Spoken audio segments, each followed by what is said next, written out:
Sri TV நேயர்களுக்கு வணக்கம். தேர்தலுக்கு பிந்தைய கருத்து கணிப்பு, கோட்டையை பிடிப்பது யார் அப்படிங்கிற நிகழ்ச்சியில் மீண்டும் சந்திப்பதில் மகிழ்ச்சி.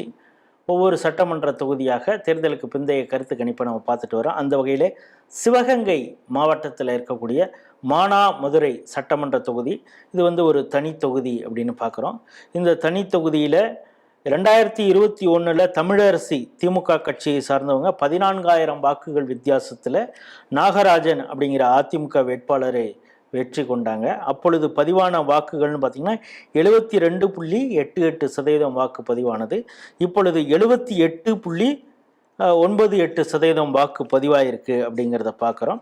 எஸ்ஐஆரில் ஒரு 20,000 சொச்சம் வாக்குகள் நீக்கியிருக்காங்க. அதோடைய தாக்கமா இல்லை தாவேக்காவின் தாக்கமா அப்படிங்கிறத கள ஆய்வில் ஈடுபட்ட லோகநாதன்கிட்ட கேட்டு தெரிஞ்சுக்கலாம். இந்த முறை திமுக சார்பாக தமிழரசியும் பாஜக சார்பாக பொன் பாலகணபதியும் போட்டி போடுறாங்க அப்படிங்கிறத பார்க்குறோம். அதாவது கேசி திருமாறன் தாமரை சின்னம், இன்னொரு தாமரை பொன் பாலகணபதி, அது மலர்வதற்கான வாய்ப்பு இருக்கிறதா அப்படிங்கிறத கள ஆய்வில் ஈடுபட்ட லோகநாதன் நம்மோடு பகிர்ந்து கொள்ள தயாராக இருக்கிறார். வணக்கம். வணக்கம்.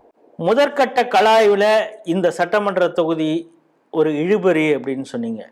காரணம் அதிமுக எந்த அளவுக்கு பாஜகவோட இணைந்து வேலை செய்ய போகிறாங்க அப்படிங்கிறது. சென்ற முறை கிட்டத்தட்ட 75,000 வாக்கு அதிமுக வாங்கியிருக்குது. அமமுக மாரியப்பன் கென்னடி அவர் ஒரு 10,000 வாக்கு வாங்கியிருக்காங்க. ஸோ அதெல்லாம் சேர்ந்து இருந்ததுன்னா கூட அதே மாதிரி நாம் தமிழர் கட்சி ஒரு 23,000 வாக்கு வாங்கியிருக்கு. இதனால தான் திமுக அங்கே வெற்றி பெறுவதற்கே வாய்ப்பாக அமைந்தது. இப்போ இங்கே தாவேக்கா வந்திருக்குது. மாரியப்பன் கென்னடி முதற்கட்ட கலாய்வில் அவருக்கு ஒரு நெருடல் இருக்கிறது. காரணம், அவர் திமுகவில் சேர்ந்ததுக்கே தனக்கு சீட்டு கிடைக்கும்னு நினச்சாரு. ஆனால் அவருக்கு கிடைக்கலங்கிற ஒரு வருத்தம் இருக்கிறதுன்னு நீங்கள் பதிவு செய்திருக்கீங்க. அவர் கூட எதிர்த்து வேலை செய்யலாம், இதையெல்லாம் பாஜக கண்டுகொள்ளுமா, அதை கவனிக்குமா அப்படின்னு சொல்லியிருந்தீங்க. கவனிச்சிருப்பாங்கன்னு நினைக்கிறேன். என்ன நடந்திருக்குன்னு தெரியல.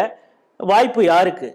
மானாமதுரை சட்டமன்ற தொகுதியை பொறுத்தவரையும் 2026 வாய்ப்பு பொன் பாலகணபதி, தாமரை சின்னத்தில் போட்டியிட்ட பொன் பாலகணபதி அவர்களுக்கு வாய்ப்பு இருக்கு சார். என்ன காரணம்? எப்படி இவ்வளவு உறுதியா சொல்றீங்க? இப்ப திராவிட முன்னேற்ற கழகத்தின் மீது இருந்த வெறுப்பு எல்லாமே டிவிகேக்கும் நாம் தமிழருக்கும் மானாமதுரையில பிரிஞ்சிருக்கு சார். அவங்களோட அராஜக போக்கும் ரவுடித்தனமும் மானாமதுரை சட்டமன்ற தொகுதியில் அதிக அளவுல இருக்கு. திருப்புவனமாக இருக்கட்டும், மடப்புறமாகட்டும், மானாமதுரையா இருக்கட்டும், இந்த சுற்றுவட்டார பகுதியில் எல்லாமே ஒரு குறிப்பிட்ட நகர தலைவர் இந்த மாதிரி அந்த திராவிட முன்னேற்ற கழகத்தாரோட ரவுடித்தனம் அந்த பகுதி மக்களை மிகவும் பாடாப்படுத்தியிருக்காங்க.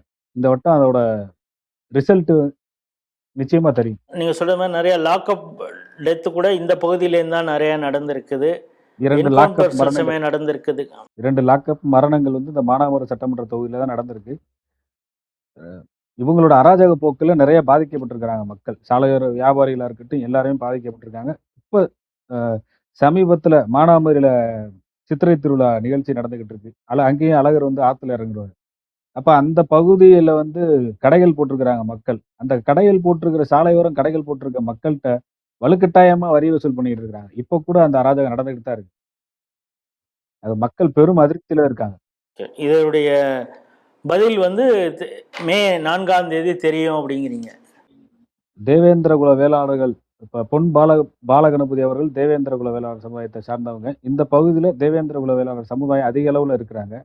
அவங்களோட வாக்கு பொன் பாலகணபதிக்கு போயிருக்கு. அனைத்து இந்திய அண்ணா திராவிட முன்னேற்ற கழகம் இணங்கி வேலை பார்க்கணும் அப்படின்னு சொல்லிட்டு நம்ம முதல் கருத்து கணிப்புல தெரிவிச்சிருந்தோம். அவங்க வேலை பார்த்துருக்காங்க. 2 பேரும் சேர்ந்து வேலை பார்த்துருக்காங்க. அமமுகவும் இறங்கி வேலை பார்த்துருக்காங்க. மாரியப்பன் கென்னடி திமுகவில் சேர்ந்த பிறகு அவருக்கு தான் கிடைக்குன்னு நம்ம நினைச்சோம். அவர் ஏதாவது அடக்கி வாசிச்சிருக்காரா, இல்லை வேகமாக வேலை செஞ்சாரா திமுகவுக்காக?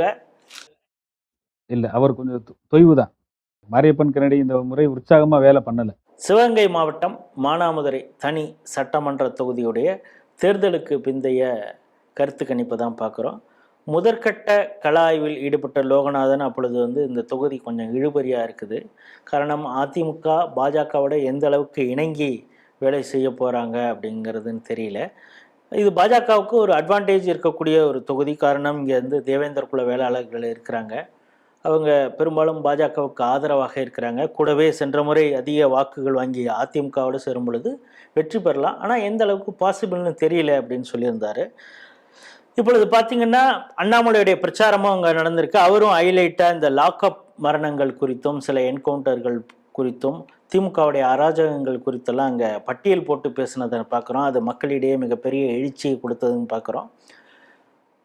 அந்த அவருக்கு ஏற்படுத்திய அந்த பிரச்சாரம் எல்லாருமே பாஜகவுக்கு ஓட்டு போடுவாங்கன்னு சொல்ல முடியாது. அந்த லாக்அப் மரணம் இந்த விஷயத்தினால தொடர்ச்சியாக அங்கே போராட்டங்கள் நடந்துட்டு இருக்கு. அவங்க பல பேர் வந்து சீமான் கட்சி, அதாவது நாம் தமிழர் கட்சிக்கும் தாவேக்காவுக்கும் நிறையா வாக்கு போட்டிருக்காங்க. அப்படிங்கிறப்ப திமுகவுடைய எதிர்ப்பு அதிக அளவில் அந்த தொகுதியில் இருக்குது. இப்பொழுது சித்திரை திருவிழா நடக்குது. இப்போவே கூட தேர்தலுக்கு பிந்தையும் கூட அவங்களுடைய அராஜகத்தை அவங்க நிறுத்தலை. இதையெல்லாம் மக்கள் மனசில் வச்சுக்கிட்டு தான் வாக்களிச்சிருப்பாங்க. அதனால் தாமரை அங்கு மலரும், திமுகவின் உதயசூரியன் மானாமதுரையில் அஸ்தமிக்கும் அப்படின்னு மிக தெளிவாக லோகநாதன் சொல்கிறாரு. அந்த நல்ல செய்தியை கேட்ப மே 4 வரைக்கும் நம்ம பொறுத்திருப்போம். மீண்டும் வேறொரு சட்டமன்ற தொகுதியிலே சந்திப்போம். நன்றி, வணக்கம்.